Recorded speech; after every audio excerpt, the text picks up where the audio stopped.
আসসালামু আলাইকুম প্রিয় দর্শক।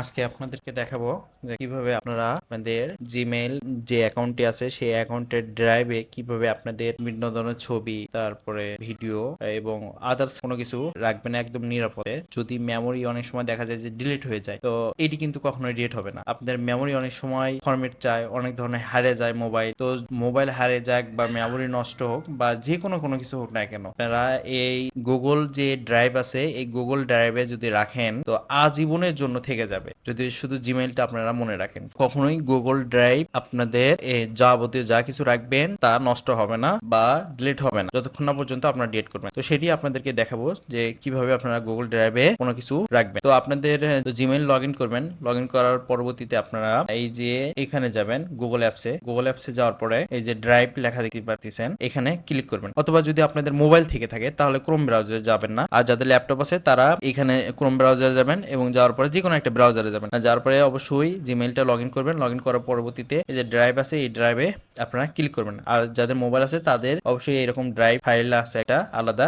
আর যদি না থেকে থাকে তাহলে অবশ্যই প্লে স্টোরে গিয়ে ড্রাইভ এই লেখাটা সার্চ দিবেন। সার্চ দিয়ে প্লে স্টোর থেকে ইনস্টল করবেন। ইনস্টল করার পরবর্তীতে এখানে ক্লিক করবেন। তো ক্লিক করার পরবর্তীতে দেখবেন আপনাদেরকে আপনাদের ড্রাইভ ফাইলে নিয়ে আসছে। প্রত্যেকটা ড্রাইভ ফাইলে 15 জিবি পর্যন্ত থাকে। এই যে দেখতে পাচ্ছেন যে প্রত্যেকটা জিমেইলের আন্ডারে 15 জিবি পর্যন্ত দিয়ে থাকে। তো এই 15 জিবি পর্যন্ত আপনি যে কোনো জিনিস আপনি রাখতে পারবেন, ঠিক আছে? এটা মেমোরি মতন। তো আপনার পরবর্তীতে এখানে এই যে এখানে একটা ফাইল করবেন, নিউ ফোল্ডার করার পরবর্তীতে, বা যদি নিউ ফোল্ডার নাও করতে চান তাও সমস্যা নাই, ঠিক আছে? এটা করার পরবর্তীতে এই যে নিউ এখানে ক্লিক করবেন। ক্লিক করার পরে এই যে ফাইল আপলোডের উপরে ক্লিক করবেন। ফাইল আপলোডের উপরে ক্লিক করার পরবর্তীতে যদি ফোনে গিয়ে এটা আপলোড করতে চান তাহলে আপনাদের ফাইলে নিয়ে যাবে, মেমোরি যে ফাইলটা আছে সেই মেমোরি ফাইলের মধ্যে নিয়ে যাবে, অথবা যে গ্যালারি আছে সেই গ্যালারিতে নিয়ে যাবে। আপনার যে কোনো জায়গা থেকে সেটি আপনি ফাইলে যেতে পারেন। এখানে আপনারা ল্যাপটপে যদি হয়ে থাকে তো তাহলে এখানে যাবেন। তো আমি এই যে একটা ফাইল আপলোড দিব এখন, এই যে এই ফাইলটা আমি এখন আপলোড দিব, ঠিক আছে? তো এটার উপরে আমি ক্লিক করব। এটার উপরে ক্লিক করার পরে